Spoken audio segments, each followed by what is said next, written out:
Cheers! Good day to y'all. Okay, yesterday I was feeling super hope-filled and inspired. And no matter what side of politics you're on, you have to admit that Amanda Gorman stole the show. Okay, so I'm kind of embarrassed because I stayed up till like 1 last night, and I sleep early, y'all, if you know me. I sleep around 10, but I stayed up till 1 just like reading all these articles about Amanda Gorman, the first National Youth Poet Laureate and the youngest person to write a poem and to bring it to life at an inauguration. And today I was just talking to friends. Last night I was talking to friends, and everybody's just talking about like how amazed and transfixed and captivated and inspired they were by her. And I am kind of embarrassed because I don't know how many times I've watched or reread or read bits and chunks and read it in full, and I lost count. But it just made me think about how, as I was having tea and coffee, welcome to Tea with Toan, today here in my little writing nook, about why we were so captivated. So I want to hear from you guys about why you were captivated by her amazing speech and perfect delivery and the energy that was infused in the words. And it almost felt like the nation and the world needed to hear and heal and feel the words that she penned from her heart and brought to life yesterday in such an amazing way yesterday. I literally got the chills, and sure, I enjoyed J-Lo and Garth Brooks, even Garth Brooks, and Lady Gaga. But wow, Amanda girl, you stole the show. And I was just trying to break down in my little journal today. I wrote in my gratitude journal and about like why this was so inspiring. And as a broadcast journalist for well over a decade, I've been in the business on and off camera for nearly 2 decades. And I was just, and I've taught at the university level, teaching multimedia, and I've always taught my students to do your research, find out who your writing or your storytelling heroes are, and write and rewrite your work before you even write your work, whether it's a script for a video or poem or whatever, to just look at people who came before you or people who you admire. I, for one, really love, in terms of a multimedia storyteller, Steve Hartman, who does On the Road with CBS, and he's just an amazing storyteller. And before I sit down to write any sort of script, I watch and rewatch, sometimes 3 to 5 times, how he crafted his work, and I just get in that mind frame. Not just of how would Steve Hartman do it, mainly just for the inspiration, and then I just take a deep breath, meditate, or think deep, and just get in that creative space so that Toan Lam, my authentic self, can show up and channel whatever it is I'm supposed to share with the world. And so I penned some things, I took some notes and wrote down some things of why Amanda Gorman's The Hill We Climb inaugural speech yesterday was so amazing and captivating, and all those words I used, all those adjectives. So I think the first thing for me was that she shared such a personal piece of herself, a part of her soul, and when you are that vulnerable and courageous to share your story, it really resonates with people. And then I just couldn't get enough, so I rewatched her speech on video, and then I reread her speech, and I read bits and parts of her speech. Then I read about her story in the LA Times, New York Times, saw her interview with Anderson Cooper on CNN and all this stuff, and I was just like so captivated by her story about her challenges that she's been through, because she herself has come out about how she has or had a speech impediment and issues speaking, and she never saw it as sort of a hindrance. That's where she was rooted in her power, and I think another part of why her speech was so amazing was because she overcame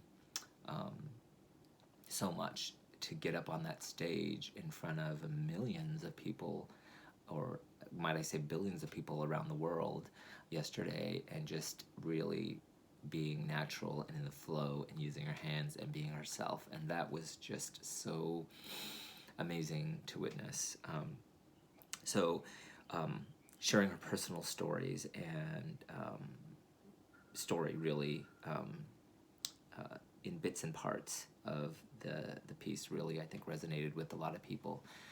And another thing I felt like that I was inspired by was that she just paid attention to what was going on around her. And she said she was halfway done writing the poem. She was asked by Jill Biden, because Jill Biden saw her speak and thought she would be a great person. Great job, Jill. To write a poem and recite it at the inauguration, and she invited Amanda in late December to pen this, and Amanda said she was in the middle of it when the insurrection happened in early January, and she took a pause for a minute, and the inspiration, she said, the root part of the poem, part of the poem was inspired and fueled by the insurrection. Which, if you just look back to the first week of January, and then just a week or so later, week and a half so later, the dark and the light and the craziness and the humility and the calm and the hope and the unification, I felt like that all kind of struck a chord with us, and her words did, I feel, healed many of us who heard it and who were inspired by it. I felt like it unified us, and as a Black girl raised by a single mom,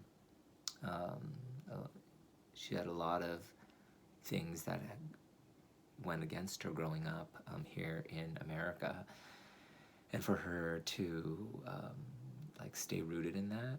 And I love, there was a part where she was being interviewed by Anderson Cooper, and she talked about a little mantra she says before her performances, and she talks about her ancestors and how they came before her. And I know that I'm a big fan of Maya Angelou, who also gave inaugural readings of her work in the past. I think it was with JFK and Obama. Maya Angelou, who wrote so eloquently in I Know Why the Caged Bird Sings, about her own story about being mute as a child, and then finding the words to really shift and gift and lift a nation during her time here on Earth. And with Amanda's story, she talked about how she was inspired by Maya Angelou and read her words and her story, that infused wisdom and inspiration for her to do what she's done. So she was humble and paid homage to those before her, and just think that's super refreshing, and that really connected with me, at least. And as I talk, I'd like to for you guys to write down in the comments or share why you were so energized and inspired by Amanda's The Hill We Climb speech as well. Also, I'm a big fan of Hamilton. I've watched a few times, and she referenced it there, and she also shared her tweet back and forth with Lin-Manuel Miranda about how she referenced it, Hamilton, a couple times during her speech, and thought that was super cute. I love the little personal touches. But I think that what was so awesome, no matter who you are, whether you're black or white or gay or straight or whatever age you are, the reason why we were so captivated by this beautiful young soul was because she took us on a journey with her words and the wisdom and the rise and the fall and the rise again of her personal story, of the nation's story. And it just, to me, infused hope in that.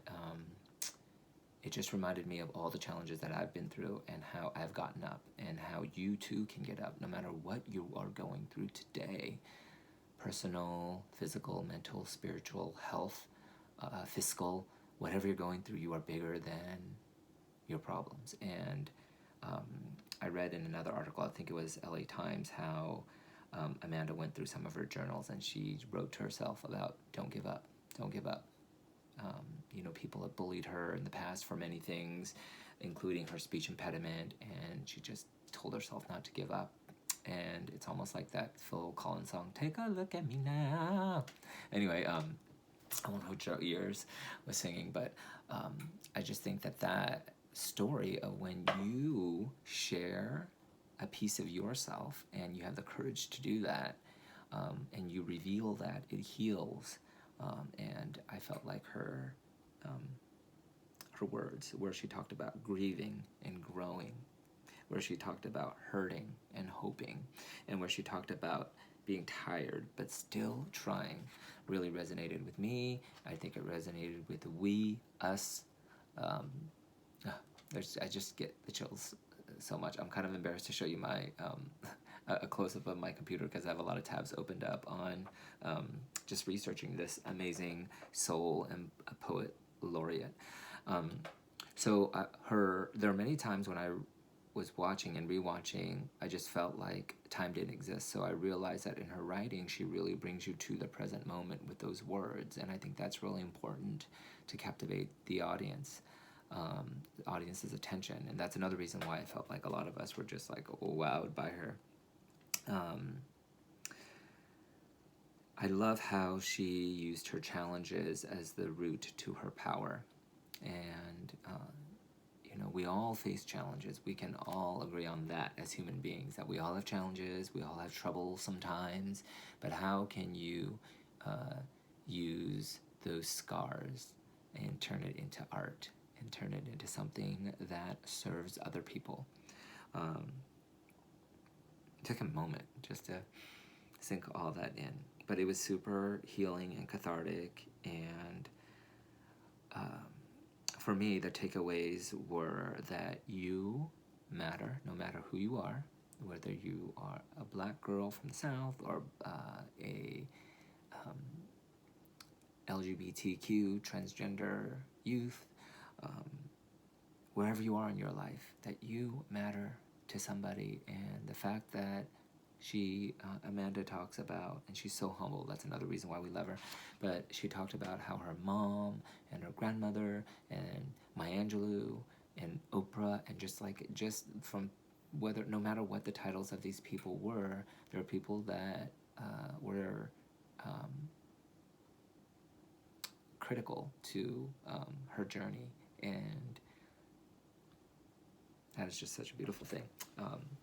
Also took away that you will rise no matter what, that there is hope, you will heal, and it will be revealed how special you are in those just little moments, no matter what your circumstances are. And my favorite, I really want to know what your favorite line is in this The Hill We Climb masterpiece, but mine was the last one, where she put, "For there is always a fight, if only we are brave enough to see it, and if only we are brave enough to be it."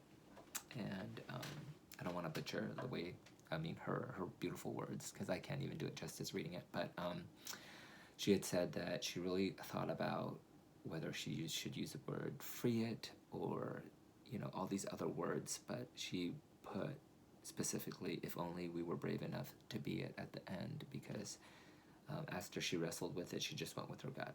And I think that because she went with her gut, and because she showed up, and she one of my favorite terms is you do you, boo, and she did herself to the umpteenth level, and she just showed up and flowed in every sense. So I really want to know, the internet is buzzing with all the amazing memes and all the amazing comments about why they love and adore this young but wise National Youth Poet Laureate, and I want to know why you were so captivated.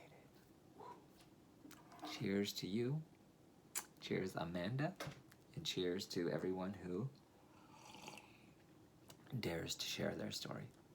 Cheers.